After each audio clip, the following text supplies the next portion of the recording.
Hey there, YouTube. It's just Luis from On-Site Auto and Truck Repair, also known as On-Site Towing and Recovery, the Hispanic Mechanic, so on and so forth. So, if you didn't see my first video, I covered a little bit on my background and how I got into the towing industry. Well, just to kind of recap on that, I was an automotive technician for a good 8 years before I got into the towing profession.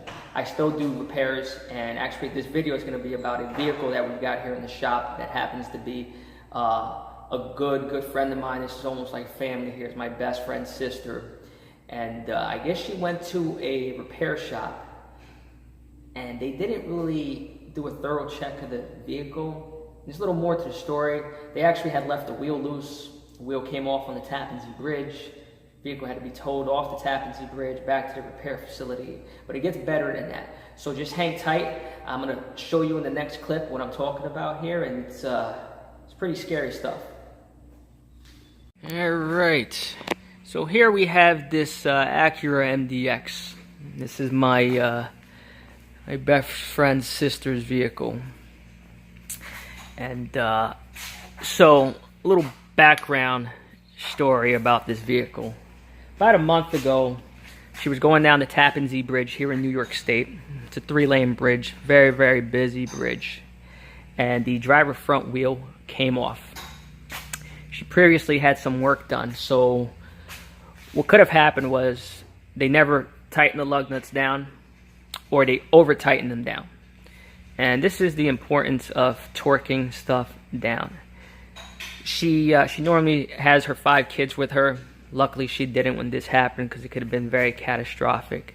So this entire wheel came off, shot down the highway, hit the Jersey barrier, and she ended up limping the car to the shoulder. The Tappan Zee doesn't have a shoulder, so she had to actually cross the Tappan Zee with one wheel off the car.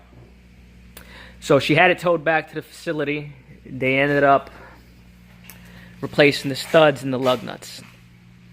And this is what gets me. So they told her the vehicle was fine, no damages to the axle. They really didn't give her an explanation on why the wheel came off. So she continues to drive the vehicle, and she says as soon as she left there, she had a bad popping noise. Horrible. She took it back, and they said they could not find anything wrong. So here we are underneath the car. And she ended up bringing it to me yesterday, and I said, you know what, let's take it out for a test drive. We got within 10 feet, and I heard this horrible popping noise, and I knew it was bad.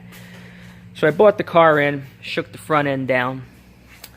There's no up and down lateral movement or side-to-side play. Everything was tight. So I started to investigate a little bit further. And I started to look over here on the control arm. And everything looked good. But when we go over here to this ball joint,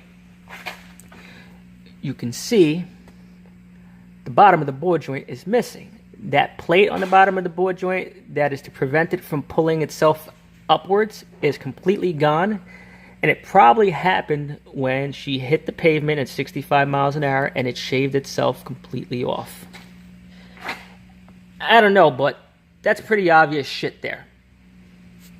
We'll go to the other side. This is what it's supposed to look like.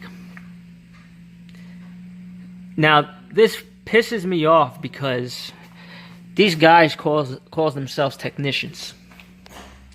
That there could have been catastrophic. She was driving around for a whole month, and here they are telling her that everything is fine. I don't know what to tell you, man. This industry is full of a bunch of fucking retards. Well, I gotta do a ball joint now, and hopefully I don't find anything else wrong. And that's it. It's Luis from On-Site Towing and Recovery, the Hispanic Mechanic. Please subscribe.